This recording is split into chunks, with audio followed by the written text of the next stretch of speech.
Back to silent learning. Akhila miss ആണ്. അപ്പോൾ ഇതാ നാളത്തെ ദിവസത്തിന്റെ പ്രാധാന്യം മക്കൾക്ക് അറിയായിരിക്കും അല്ലേ? നാളെ ഓഗസ്റ്റ് 9 ക്വിറ്റ് ഇന്ത്യ ഡേ അഥവാ ക്വിറ്റ് ഇന്ത്യ ദിനമായിട്ട് നമ്മൾ ആചരിക്കുകയാണ്. എന്തുകൊണ്ടാണ് നമ്മൾ ഈ ദിവസത്തിന് ഇത്രയും പ്രാധാന്യം കൊടുക്കുന്നത് എന്ന് തിരിച്ചറിയണമെങ്കിൽ സ്വാതന്ത്ര്യ സമരമായിട്ട് ബന്ധപ്പെട്ട ഒരു പ്രധാന കാര്യം നമ്മൾ അറിഞ്ഞിരിക്കണം അല്ലേ?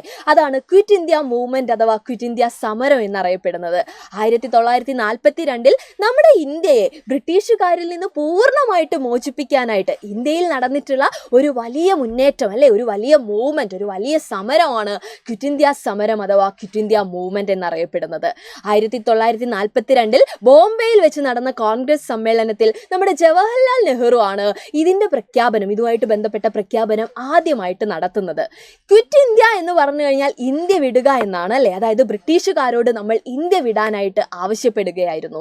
അവിടെ ഗാന്ധിജിയുടെ ഒരു മുദ്രാവാക്യം നമ്മൾ ഓർക്കേണ്ടതുണ്ട്, ഡു ഓർ ഡൈ അല്ലേ, പ്രവർത്തിക്കുക അല്ലെങ്കിൽ മരിക്കുക എന്ന് പറയുന്ന ഗാന്ധിജിയുടെ മുദ്രാവാക്യം എല്ലാ ജനങ്ങളും എന്ത് ചെയ്തു, ഒന്നാകെ ഏറ്റെടുക്കുകയുണ്ടായി. അങ്ങനെ എല്ലാവരും ചേർന്ന് നടത്തിയിട്ടുള്ള നമ്മുടെ സമരമാണ് ക്വിറ്റ് ഇന്ത്യ സമരം അഥവാ ക്വിറ്റ് ഇന്ത്യ മൂവ്മെന്റ് എന്ന് അറിയപ്പെടുന്നത്. അപ്പോൾ ഇതാ ഈ ഒരു സമരത്തിന്റെ ഓർമ്മയ്ക്കായിട്ടാണ് എല്ലാ വർഷവും ഓഗസ്റ്റ് 9 നമ്മൾ ക്വിറ്റ് ഇന്ത്യ ദിനമായിട്ട്, ക്വിറ്റ് ഇന്ത്യ ഡേ ആയിട്ട് ആചരിക്കുന്നത്. അപ്പോൾ ഇതാ മക്കൾക്ക് എല്ലാ കാര്യങ്ങളും ക്ലിയർ ആയി എന്ന് വിചാരിക്കുകയാണ്. ഇതേപോലെയുള്ള ഇൻഫോർമേറ്റീവ് വീഡിയോസ് ആയിട്ട് നമുക്ക് വീണ്ടും കാണാം. അതുവരെ എല്ലാവർക്കും താങ്ക് യു സോ മച്ച്.